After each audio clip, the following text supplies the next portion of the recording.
Ready start. माननीय अध्यक्ष महोदय, पिछले कुछ महीनों से हमारे प्रदेश में जीवन उपयोगी वस्तुओं का लगातार अभाव हो रहा है और कमरतोड़ महंगाई हर क्षेत्र में बढ़ती जा रही है। वैसे तो इस देश में स्वतंत्रता आने के बाद कांग्रेस ने जब से सरकार संभाली है तब से लगातार गरीबी और महंगाई इस देश में बढ़ती जा रही है, परंतु जितने जोर शोर से बहुमत दल गरीबी हटाने और महंगाई समाप्त करने की घोषणा करता जा रहा है, उतनी ही तीव्रता से दोनों अभिशाप प्रदेश में और सारे देश में बढ़ते जा रहे हैं। आप मोटे तौर पर देखेंगे कि जितनी महंगाई पहले चुनाव से लेकर 1967 तक बढ़ी, उतनी 1967 से 1972 के बीच 5 वर्ष के कार्यकाल में बढ़ गई है और जितनी इस बीच बढ़ी उतनी महंगाई प्रधानमंत्री श्रीमती इंदिरा गांधी के गरीबी हटाने के नारा देने के बाद 1 साल में बढ़ गई है।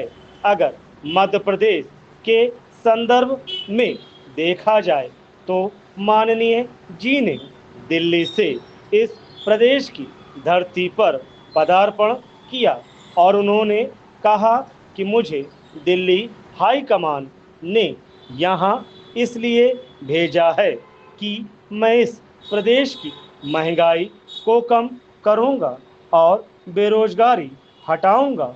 उस समय से आज तक जितनी महंगाई बढ़ी है उतनी महंगाई पिछले 8 वर्षों में भी नहीं बढ़ी और इसलिए आज इस प्रदेश में रहने वाला हर एक नागरिक इस बात को समझने के लिए उत्सुक है कि इतनी तेजी से महंगाई बढ़ने का कारण क्या हो सकता है।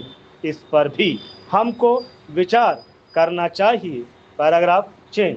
अध्यक्ष महोदय, मेरे विचार से तो इस देश में महंगाई बढ़ने के 2 ही कारण हो सकते हैं।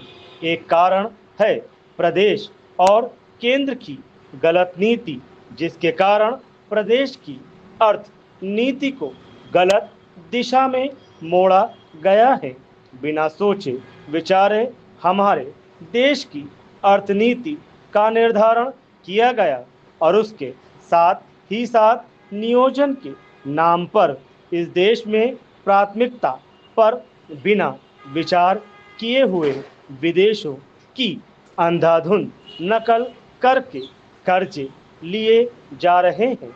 शायद संसार का कोई देश नहीं बचा जिसके सामने हमने भीख का कटोरा नहीं रखा हो।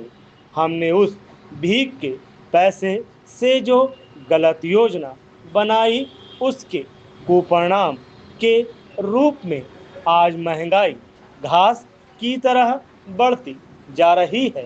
Paragraph change. सभापति महोदय, हमने परिवार नियोजन की तरफ ध्यान नहीं दिया, नीतियां ही नीतियां बनाते गए। अब जनसंख्या के अनुपात में संसाधन जुटाना आवश्यक हो गया है। Paragraph change. अध्यक्ष जी, महंगाई बढ़ने का दूसरा कारण समय समय पर सरकार द्वारा निर्धारित की जाने वाली खाद्यान्न और आवश्यक वस्तुओं संबंधी नीति भी हो सकती है। इन दोनों के बीच में आज प्रदेश की जनता बुरी तरह से पिसती जा रही है। यह बड़े दुख की बात है।